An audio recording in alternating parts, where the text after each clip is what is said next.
So, ladies and gentlemen, welcome to Mercury Retrograde. Why? Because I recorded this entire video without attaching the wire into my red camera for my microphone. it's I can never get away. I can never get away.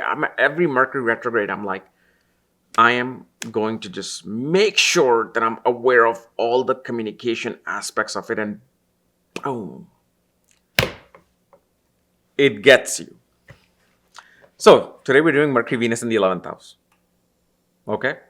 And as always, if you do not know if you have this particular position, what sign it's in, what nakshatra it's in, along with the all your astrological details, check out the links here, KRSchannel.com under shop section, where you'll find my books, reports, consultations, including link to my academy, Vedic Astrology Academy, where you'll see my most successful course of Vastu, okay, self-help course, which is helping tremendously, and my Nandi Nadi course, which itself is amazing.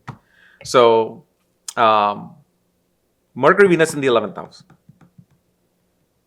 Now I got to rewind my brain to start saying all the things.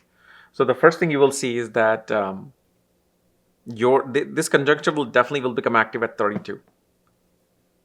You will see at 32 this becomes active, and there will be increase in your social circles, gains in your social circles. But one of the things that you see with Mercury Venus in the 11th, and I'm not talking about any other planet, just Mercury Venus in the 11th.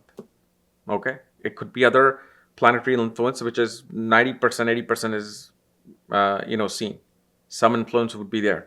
But with this is a great position for Purva Punya of the marriage, meaning some past life deed that was done. You did something either for a elder sibling or somebody that you knew professionally. You helped them in such a great way that you got this position, which shows after marriage, fulfillment of desires happen. After marriage, gains increases. Okay, gain increases. Like especially, I'll give you an example. If you have this position of Mercury, Venus in the 11th, and you have Saturn in the 3rd house exalted, which means Leo ascendant, after marriage, you are going to do business. And you'll gain tremendously through business. But you see how I added the 3rd planet to see how exactly it's going to manifest. Okay. And then because of this, you will also see that your recognition rises, especially in your small circle, your professional circles. You become more important. People will come to you for advice, but also here's the thing that happens, and this especially you will see from the act of marriage onwards. You will receive somebody as your professional social circle through whom you will gain tremendously. Somehow they connect you with things and places and people that you're just like, wow, this is amazing. But one thing I'm going to say, don't be attached to it. Don't be attached to that notion of having this person in your life. That, anything happens, I can just call this person, they'll connect me with this. Because at one point they will leave. That relationship will break. And what happens is this particular alignment is trying to teach you about the art of detachment. That whatever you gained. You gained due to your past life karma, because that's the person that's going to come, whom you helped. Remember, the Purva Punya. They will come and pay back to you. But that payback does not have to last a lifetime, and it will not with this particular conjunction. Depending upon the degree, this person can help you, let's say in 21 days, they'll change your life. 21 months, they'll be there. And if you're lucky, 21 years. And I'm just giving you a random number. It's not like 21, it will be the thing. It'll depend upon your Venus's position with Mercury. But don't be like attached, because if you're attached, it's going to break your heart. You're going to be like, oh my God. It's not about breaking your heart. That particular moment and situation will make you feel handicapped. And you don't want to do that. You don't want to feel handicapped at that position. You need to, in that case, have that spiritual detachment sense that if somebody comes in, hi, thank you. Somebody leaves, goodbye, thank you. That's it.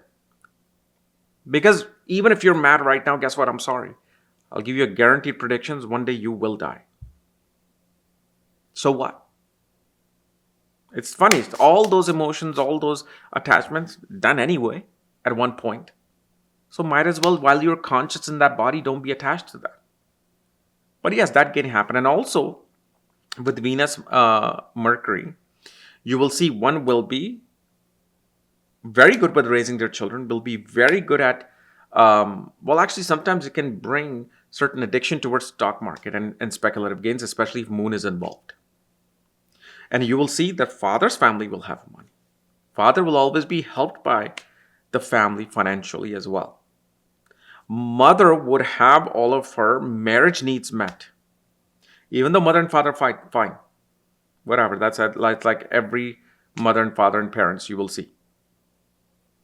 But the needs will be met. Mother will also secretly hold gems, jewelry, ornaments. But at the same time, your elder sibling, okay, elder sibling will always make some big enemy at their work or in their life. Okay, so this is not a conjunction that is always like happy-go-lucky. This Mercury, Venus have their telltales. Okay, so the elder sibling will have to deal with the situation where one person becomes their arch enemy. And this will be especially at work. And I've seen this too many times now after asking that question. That, yeah, my elder sibling had to leave their work because their other employee was jealous of them and always spreading rumors about them in the work, blah, blah, blah. Something will have to happen. And then we also see that this is a position that always gave gains when certain events are triggered in your life. If your father's younger brother gets married, let's say the second time, your gains will happen. When your children get married, again, your source of gain increases. Your younger sibling, okay, if you have a younger sibling, when they get into a relationship with somebody which is long distance, far away, your gains will increase. When your younger sibling finds a guru, when they have somebody, they say, oh yeah, I love this person, they're like my guru. Just know, okay, well, your gains increases will be coming in now. Okay. And then the other thing we also see, because of this, there's one thing that this person is prone of. And then the other thing you will see as well. Well, actually, I don't want to say that. It's good, but it's just like, I don't want somebody to start thinking, like, okay, when will this happen? So I get gains. So if you're smart, you'll know. But the thing is, what was I going to say? I lost my train of thought. Yes, one thing with Mercury and Venus, these people will get the most offers for loans. They'll get the most offers for loans and credit cards.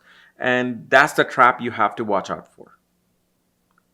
Like, for example, from the age of 19, 20, you might start getting credit card offers for $2,000, $4,000. Then suddenly you get some, in your late 20s, 30s, oh, you can get a $100,000 loan to start some capital. You never want to take loans like that unless you just know that you need it, not want it. You need it. You wanting to buy a property? Yes, this is the particular placement you would want because you will get that loan easily.